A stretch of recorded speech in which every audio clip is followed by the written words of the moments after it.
Buenos días, queridas compañeras y queridos compañeros. En primer lugar, os quiero agradecer profundamente vuestra presencia en esta Asamblea Confederal Consultiva.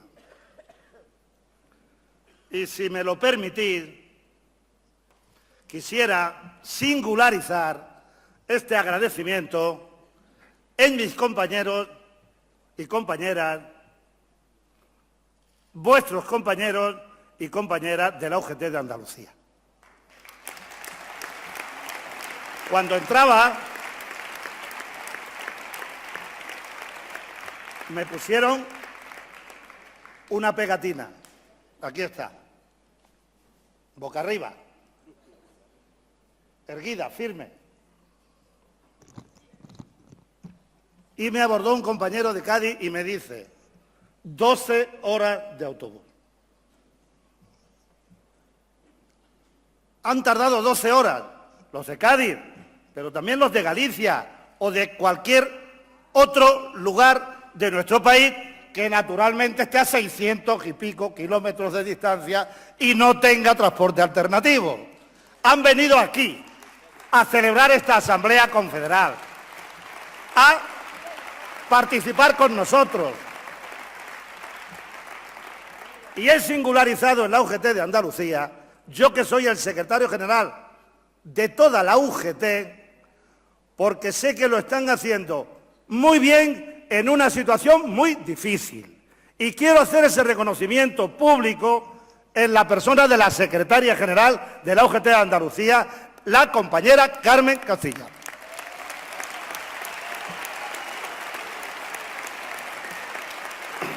Mirad, el otro día oí que en un mitin un partido político de nuevo cuño había tomado la iniciativa de convertir el mitin en el ámbito de respuestas a aquellos que libremente dijeran o preguntaran las ciudadanas y los ciudadanos. Lo que leí a continuación es que las preguntas que decían que libremente habían dado las ciudadanas y los ciudadanos se parecían como una gota de agua, otra gota de agua, a las preguntas que se utilizaron de referencia en un debate en la televisión que concernía a la campaña. Aquí no pasa eso, compañeras y compañeros. El cambio del sindicato ha empezado a hacerse visible en el día de hoy. Nosotros hemos querido que las afiliadas y los afiliados, los que hacen la organización en el día a día, nos comenten sus inquietudes. Y han surgido preguntas muy variadas. Algunas pueden parecer cosas menores, pero no son cosas menores, son cosas muy importantes, como por qué no tienen un convenio colectivo los trabajadores de sus contratas, o por qué hay sueldos miserables en la hostelería. Son cosas muy importantes, porque eso es lo que nos da el sentido y la razón de ser.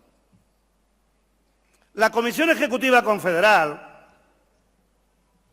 ha enviado casi 300.000 correos electrónicos, para que lo sepáis. Hemos solicitado preguntas a través de esos 300.000 correos electrónicos. Hemos cosechado una determinada cosecha, pero hemos empezado a andar en este sentido. ¿Qué hemos observado?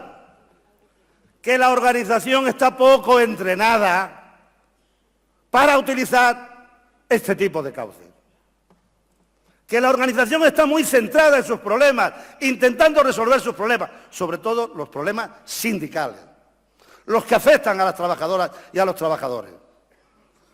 Y por eso es probable que haya habido esta magnitud en la respuesta. Pero ya hemos iniciado el camino.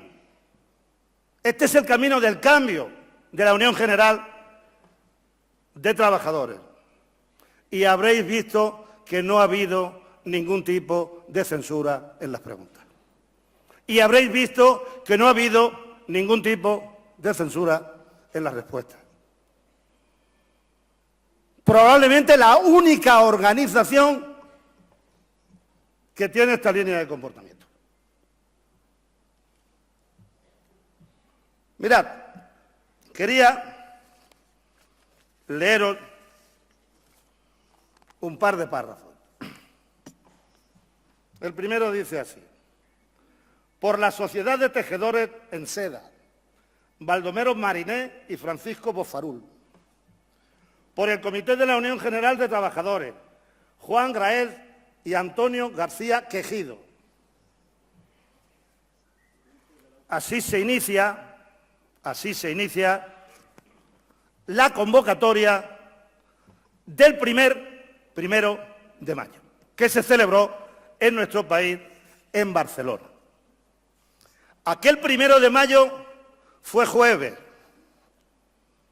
y hubo que diferirlo al domingo, que era 4. El 1 de mayo se celebró 3 días después, porque los trabajadores no podían prescindir de un día de su salario. Allí estaba vuestra organización. Allí estaba nuestra organización. Somos la única organización sindical de este país que estuvo presente protagonizándolo el 1 de mayo. Nos habían fundado 2 años antes, en 1888, un puñado de obreros que estaban trabajando allí en la Exposición Universal de Barcelona de 1888 y aprovecharon aquella concentración excepcional para fundar su mejor herramienta en defensa de su familia y de la dignidad del trabajo, la Unión General de Trabajadores. Primera conclusión. Cuando hoy os habéis visto aquí las caras, todos sabéis que pertenecéis a la Unión General de Trabajadores.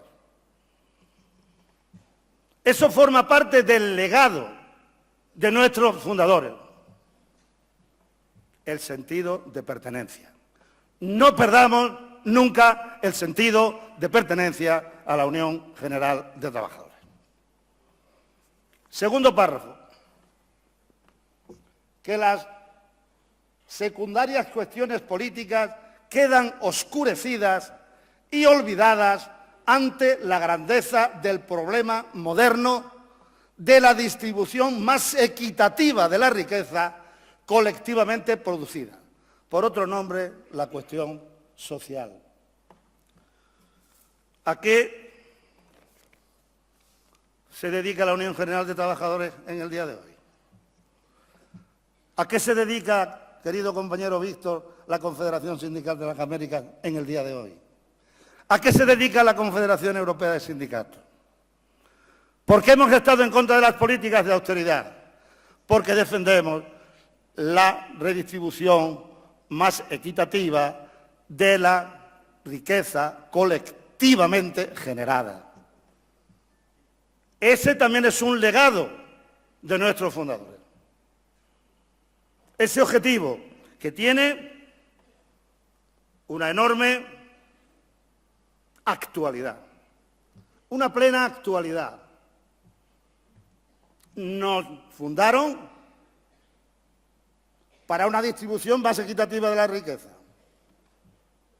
El objetivo tiene actualidad. ¿Quién puede decir, por lo tanto, que las organizaciones sindicales pertenecen al pasado? Pertenecen al presente y construiremos el futuro. Esa es una consideración que hay que tener meridianamente clara. ¿Han cambiado las cosas? Sí, afortunadamente han cambiado las cosas. La Unión General de Trabajadores en las Casas del Pueblo alfabetizó a las familias trabajadoras. Mi padre aprendió a leer y a escribir, que era un pastor extremeño, en la Casa del Pueblo. Y allí se daban servicios que debía dar el Estado. Y hoy esos servicios públicos, afortunadamente, ya son una obligación pública de los estados, aunque haya gobiernos que quieren demolerlos para volvernos al siglo XIX. Y tenemos otras herramientas, naturalmente. Las revoluciones sociales decimonónicas han tenido una reconversión pacífica a lo largo de los años. ¿Por qué? Porque hemos conseguido herramientas fundamentales, como es el derecho del trabajo y el derecho a la seguridad social. Y también el ejercicio del derecho de huelga que ahora nos quieren arrebatar. Ha sido el derecho del trabajo, la seguridad social y el ejercicio del derecho de huelga los que nos han permitido que hoy podamos hablar de una sociedad más justa, más igualitaria, más moderna y también más productiva que la que había hace ciento y pico años.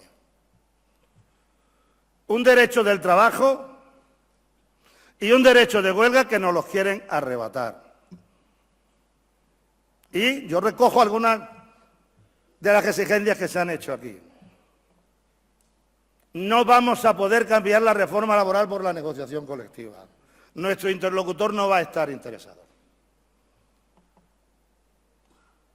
Presionamos al Gobierno para que derogara el apartado 3 del artículo 315 del Código Penal, que es el que están aplicando hoy por hoy, pero que no llevan muchos años en el Código Penal. Era una especie de bomba antisindical durmiente y alguien le ha puesto ahora la espoleta y ha activado esa bomba antisindical.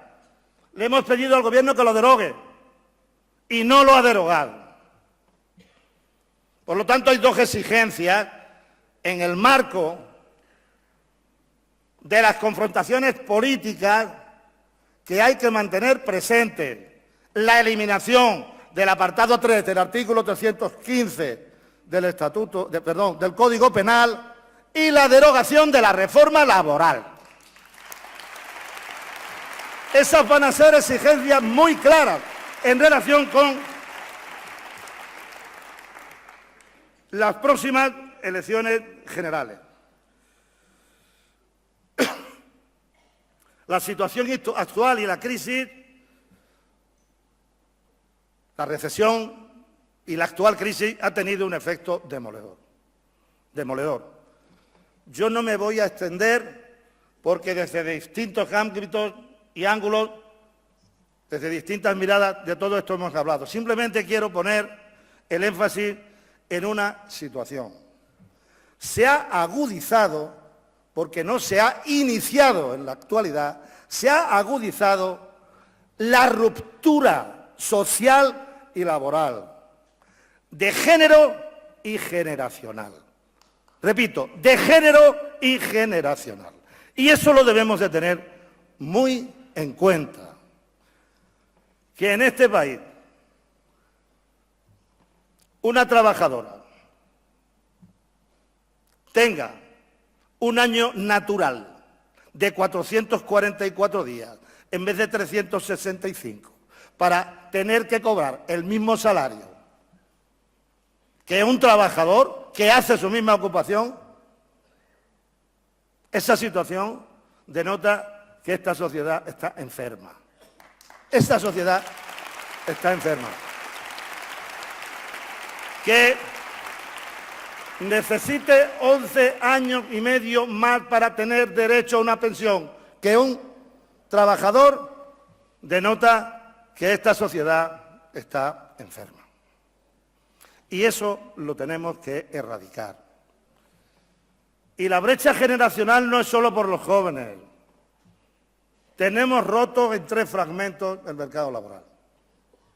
Con los jóvenes, con los de edad madura y con aquellos de más de 45 o 55 años, que están en la cuneta. Por lo tanto, todo esto lo debemos de tener en cuenta, compañeras y compañeros. Nuestra discusión no puede ser solo de salarios. Tiene que ser de salarios, de contratos y de derechos, y tenerlo todo muy en cuenta. Y dentro de los salarios, no nos fijemos solo en cuánto sube el salario. En cuánto y también en cómo sube el salario. En quién impacta de manera más positiva y en quién impacta de manera más negativa. Eso es lo que debemos de tener en cuenta en nuestras negociaciones colectivas. Nosotros eso es lo que estamos intentando tener en cuenta en las negociaciones con la patronal para prorrogar, renovar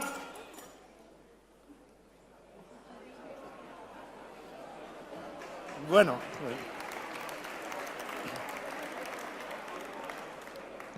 en fin, será eso que se llama obsolescencia programada. que no es la de Cubillo.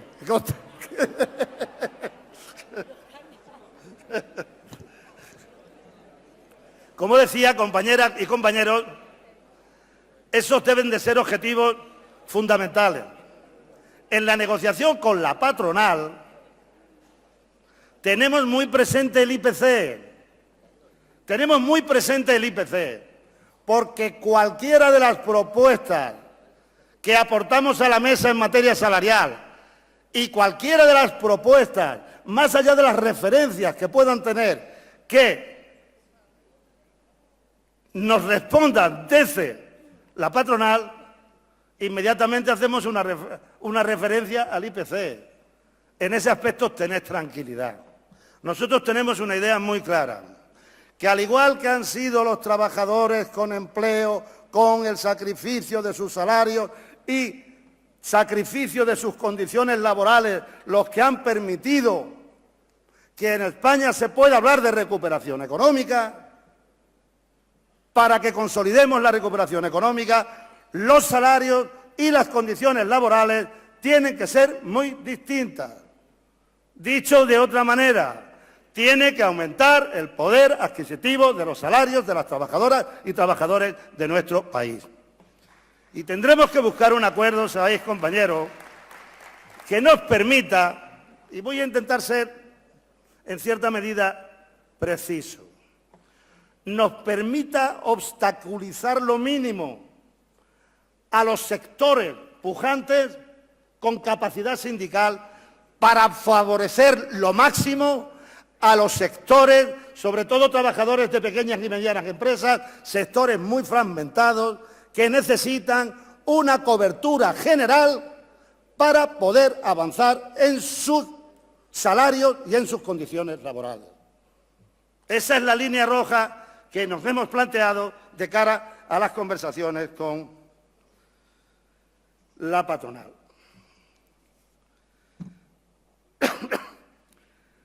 Nuestra misión histórica está vigente. Estamos adaptándonos. El sindicato se está adaptando. Tenemos capacidad de adaptación. Para esta reflexión quería utilizar una reflexión de un experto italiano que se llama Umberto Romagnoli, que dice lo siguiente: no es infrecuente que una palabra tenga los ritmos biológicos de los seres humanos. Nace, vive, se enferma y si no se cura como es debido, muere. Y a continuación dice: hay síntomas de malestar en la palabra sindicato y en la palabra huelga. El síntoma de malestar en la palabra huelga es porque la están atacando, porque están encarcelando o pretendiendo encarcelar a dirigentes sindicales que ejercen un derecho fundamental. En la palabra huelga lo que hay es un ataque porque se quiere romper con un principio constitucional no explícito, pero que se deriva inmediatamente de la letra de nuestra Constitución, que la huelga es un conflicto, no es una romería, y sobre todo que la huelga es el piquete, y el piquete es la huelga. Hablar del derecho fundamental de huelga es hablar del derecho de las trabajadoras y los trabajadores y de los sindicatos a informar y a persuadir a las trabajadoras y a los trabajadores de que deben de participar en un escenario de tensión y de conflicto, donde la contraparte no está precisamente de brazos cruzados. Eso es lo que ocurre en relación con la huelga. Ahora, con la palabra sindicato, naturalmente, este experto habla, sin ningún género de duda, de dos palabras que están muy vinculadas a la actividad humana, como es la creación del sindicato o como es el desarrollo de una movilización como es la huelga. En ese sentido, compañeras y compañeros, yo creo que debemos de partir de un supuesto. Nosotros estamos muy seguros de las cosas que hacemos, pero al igual que yo creo que nadie tiene el patrimonio de la verdad, yo, por ejemplo, pienso que los medios de comunicación en nuestro país y en el conjunto de los países, ya cuando los analizas, no se percibe bien dónde termina la función social de mediador en relación con la información y dónde empieza la empresa multinacional. ¿Tienen el monopolio de la verdad? No, pero nosotros tampoco tenemos el monopolio de la verdad. Que quede meridianamente claro. Nosotros tampoco tenemos el monopolio de la verdad. Y puede haber cosas de las que estamos convencidos que sean erróneas. Y eso lo debemos de analizar. Por lo tanto, hay una parte de la enfermedad que pueda tener la palabra sindicato, que es la que deriva de los malos hábitos. Y los malos hábitos los debemos de corregir. Hay que beber agua limpia y solo agua limpia, no beber agua contaminada. Erradicar los malos hábitos. Y nosotros somos una organización que, al igual, como se ha dicho aquí, que no hay nadie que ostentaba un cargo dirigente en el sindicato que esté en el ejercicio de ese cargo, e incluso aquí han caído líderes históricos. Al igual que eso es así, tenemos que reconocer que debemos de contrastar también nuestra realidad. Y estamos tomando determinaciones. El compañero Cubillo solo ha mencionado la Comisión de Ética. Yo voy a decir lo que es la Comisión de Ética. La Comisión de Ética es una comisión que la Comisión Ejecutiva Confederal considera que es la vigilante del Código Ético, que debe de ser paritaria y mixta. ¿Y qué quiere decir mixta? Que esté compuesta por gente de la UGT y por gente de fuera de la UGT, con quienes nos puedan conservar desde fuera y poder ayudarnos a corregir los malos hábitos y erradicar esa parte de la enfermedad. Ahora, hay otra parte de la enfermedad, que es la que proviene de una dinámica muy peligrosa en relación con el mundo del trabajo. Hay un filósofo coreano que se llama Byung-Chul Han, creo que lo he dicho bien, aunque me lo sé así como de corrido, que tiene publicado un libro que se llama La sociedad de la transparencia, tiene otro libro que se llama La sociedad del cansancio, y ahí plantea algunos asuntos, a mi juicio, de interés. Cuando dice que hemos pasado a la sociedad del cansancio, lo que viene a manifestar es que hemos entrado en una deriva en la cual la dialéctica explotador-explotado, la dialéctica libertad-coacción se fusionan. De manera tal que piensa y argumenta que estamos en el camino de la autoexplotación.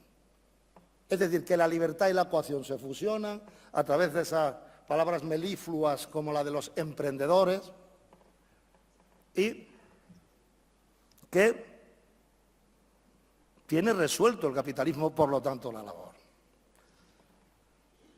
Ese elemento ya se percibe desde hace mucho tiempo. Esos factores son los que hoy nos permiten hablar en términos de prevención de riesgos laborales, del síndrome del quemado, del acoso laboral. Es volver a reproducir el esquema del siglo XIX, con una ventaja, que la intentona es que no necesiten ni siquiera pagar vigilantes para que te exploten. Te explotas tú por tu propia cuenta. De forma tal que se revierte la situación a la situación de relación individual de trabajo entre el empresario y el trabajador, la trabajadora. Y ahí nosotros somos una pieza que está frontalmente enfrentada a esa posibilidad, a cualquier forma de explotación. La explotación mediante el trabajo asalariado y la autoexplotación que genera ese infinito síndrome del cansancio. Personas depresivas, personas neuróticas. Y yo creo, por lo tanto, que esa enfermedad externa al sindicato también la tenemos que erradicar. Defender el derecho del trabajo, la seguridad social, la huelga y el sindicato, para evitar que la justicia social cada día tenga unos límites más estrechos. ¿Estamos adaptados en el terreno sindical? Pues creo que a veces sí y a veces no. Tenemos presencia en empresas donde nuestra representación, ya se ha dicho aquí, aumenta porque sabemos anticipar los cambios y sabemos explicarle con claridad a las trabajadoras y a los trabajadores los cambios. En los sectores más dinámicos, en los sectores que están globalizados, en sectores donde hay una competencia, la competencia entre la empresa rival y la competencia con la factoría de tu misma empresa. Ahí las propuestas sindicales de la UGT avanzan. Por lo tanto, ¿tenemos capacidad de adaptación? Sí, defendiendo con éxito el empleo y las condiciones laborales de las trabajadoras y de los trabajadores. Pero otras veces no.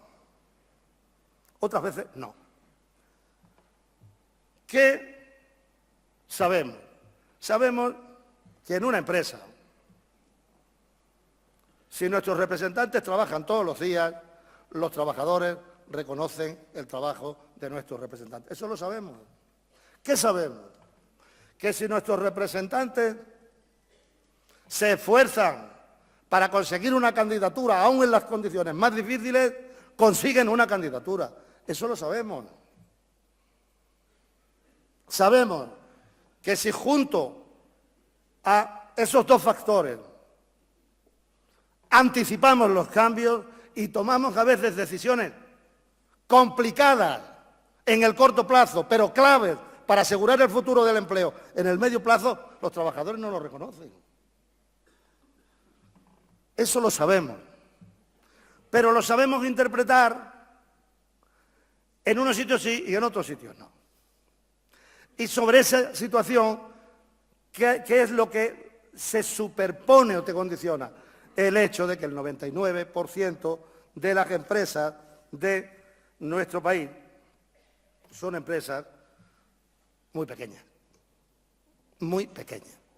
Y ahí, compañeras y compañeros, pues tenemos que saber cómo trabajar, cómo cambiar la estructura del sindicato.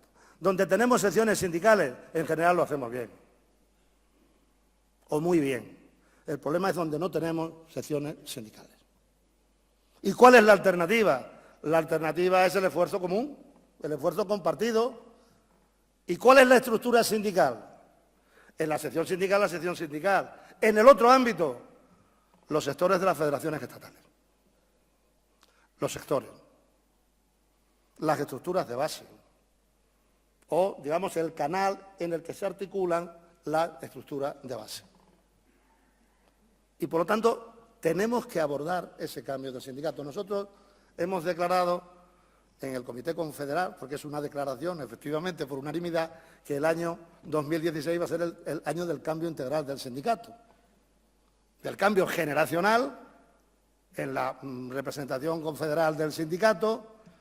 Por cierto, voy a decir una cosa, hay un cambio generacional importante, hay cambios en las estructuras del sindicato, bastante importante, y por abajo mucho más. A veces creo que a veces se confunde el rostro de este que os está hablando con lo que es la realidad del sindicato. La realidad del sindicato, afortunadamente, es otra. O sea, se confunden nuestros adversarios, que aquellos que no nos pueden ver, ¿no? Yo algunas veces comento, quien haya visto la película Quo Vadis, yo la he visto hace poco de nuevo, hay una escena en la película de Quo Vadis que entra el general Marco Vinicio, que es el prota, entra en la cuadriga triunfal y en la siguiente escena está Nerón, porque en la época de Nerón, está Nerón discutiendo ásperamente con el tío de Marco Vinicio, que es Petronio, el árbitro de la elegancia. Y lo que está diciendo Nerón es que no quiere salir al balcón a celebrar y a reconocer el triunfo de Marco Vinicio. ¿Por qué? Porque odia al pueblo romano. Y en la película hay un momento en el que dice más o menos esto. Yo quisiera poder concentrar todas las cabezas del pueblo romano en una sola y cortarla de un tajo para así acabar con el problema.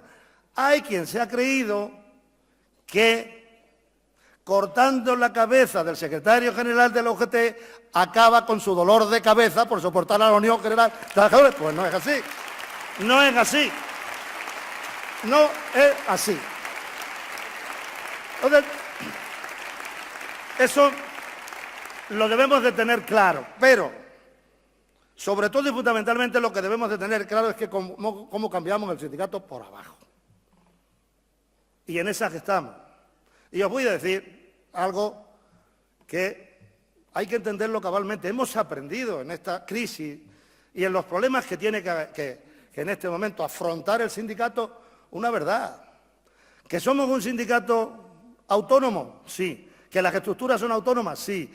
¿Que el CIF de cada estructura es el que acumula la responsabilidad jurídica para cada organización? Sí. Pero no es menos cierto que lo que nos pasa a uno de nosotros le pasa a todos. Porque tenemos esa identidad como la Unión General de Trabajadores y lo debemos de tener muy claro, muy claro. En el ámbito que hablaba anteriormente, por eso la creación de la Comisión de Ética, el hecho de que la Comisión de Ética tenga personas ajenas a esta organización, ajenas pero interesadas en el movimiento sindical, son temas fundamentales, donde se tiene que tener un respeto escrupuloso a las decisiones que se adopten por parte de toda la Unión General de Trabajadores. Y lo mismo ocurre en relación con el funcionamiento de las estructuras del sindicato. Ocurre exactamente igual. Y ocurre también exactamente igual, compañeras y compañeros, a la hora de tomar las decisiones. Lo que hace una organización repercute en las demás. Por lo tanto, esto lo tenemos que decidir entre todos. Pero nadie puede hacer de esto una cuestión de principio respecto a su propia visión. Este es un tema en el que tenemos que acreditar todo el sentido de pertenencia a la Unión General de Trabajadores, para hacer una organización más cercana a las trabajadoras y a los trabajadores, para hacer una organización más eficaz en la defensa de las trabajadoras y de los trabajadores, y para hacer una organización más transparente y con una utilización mucho más eficiente de los recursos económicos. De manera tal que tenemos que conjugar factores, a mi juicio, fundamentales, como es la unidad de caja, como es la mancomunidad de servicios, con dar a la organización mucha agilidad a través de los sectores para que podamos reforzar nuestras terminales, que son las secciones sindicales, pero que son sobre todo y fundamentalmente las estructuras sectoriales de nuestra organización para la pequeña y mediana empresa. Y se ha dicho aquí, yo quiero insistir, esta es una necesidad de la Unión General de Trabajadores. Este es un problema que tenemos que resolver para reforzar nuestra eficacia, que tiene un acelerador, efectivamente. El acelerador es la situación económica de la Unión General de Trabajadores, pero ese es el acelerador. Por eso no es lo mismo abordar este proceso a paso de tortuga, ni nadie exige que este proceso se haga en cabalgada de guepardo, que es el animal más veloz del planeta. No. Como sí sabemos que esto es, sobre todo, la expresión del compromiso y la voluntad de los dirigentes de la Unión General de Trabajadores. Yo lo que quiero es reclamar ese compromiso y esa voluntad para abordar el cambio de nuestra organización. Por nosotros, no. Por las trabajadoras y por los trabajadores. ¿Aquellos que estamos en el último tramo del camino? Sí, porque esa debe ser nuestra última aportación. Como dirigentes, como militantes, seguiremos. ¿Aquellos que llevan menos tiempo? Sí, porque necesitan una organización mejor, que funcione mejor. Por todo eso, compañeras y compañeros, lo tenemos que hacer. Nuestros fundadores tuvieron visión de futuro. Nuestros fundadores fundaron un sindicato de la nada. Había una biografía de Morato, a ver si lo digo bien, sobre Pablo Iglesias, decía lo siguiente. Pablo Iglesias fue un obrero autodidacta que fundó un periódico sin lectores, un partido sin afiliados y un sindicato sin obreros. ¿Pero por qué? Porque anticipó su tiempo. Porque las estructuras que planteaba no existían. No existían periódicos obreros. No existían partidos obreros. En otros países de Europa sí, periódicos y partidos. En España no. No existían sindicatos obreros. Por lo tanto, nuestros compañeros supieron avanzar hacia el futuro, supieron innovar y tenían algo meridianamente claro, que había momentos en que había que romper rutinas y estuvieron dispuestos a romper rutinas para innovar y para avanzar. En ese compromiso es en el que creo que nos debemos de centrar en los próximos meses. ¡Viva la Unión General de Trabajadores!